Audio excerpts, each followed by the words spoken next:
We're joined today by Greg Miles, Managing Director of Caspin Resources. Greg, thanks for your time. Pleasure to be here, David. It was probably about 12 months ago, we were sitting in this very location at this very conference, and you were announcing a new rare earth discovery at the Mount Squires project.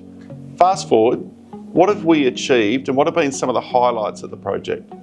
Well, you're right, David. It was almost 12 months ago. I think the highlight from that discovery itself was this new style of mineralisation, high proportion of heavy rare earths, in a district that's never been explored for that style of mineralisation before. We did 2 drill programs following on from that initial discovery, recognised potential over quite a long distance, long strike and still open at depth.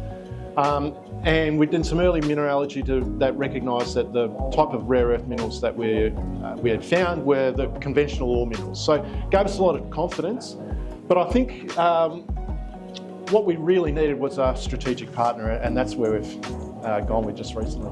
And on that, you have announced the option agreement with a new strategic partner. Why are they the perfect partner, and how does the agreement work, and where to from here?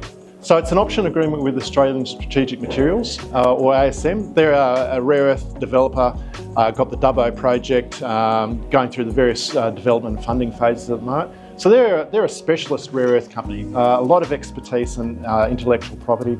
They're an ideal partner for a project like this because the rare earth space is really complicated, and I think that this partnership now differentiates our project above all of its peers.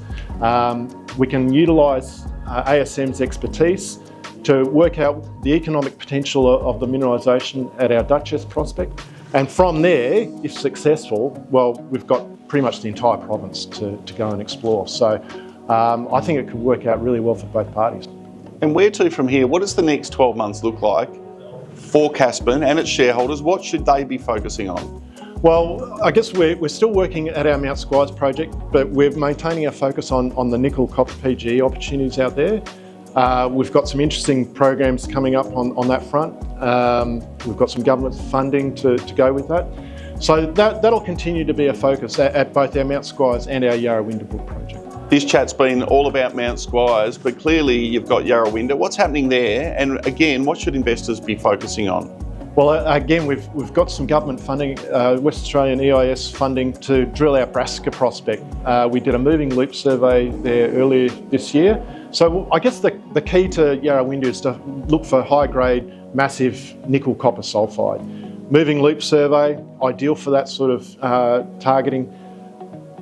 We got 2 interesting conductors out of that survey, and now we've got the funding to go and drill those 2 targets. So that'll be coming up in the back half of the year as well. Attracting partners, the right partners importantly. A lot of work, a lot of news, exciting times ahead for Caspin and its shareholders. Greg, thanks for your time. Thank you, David.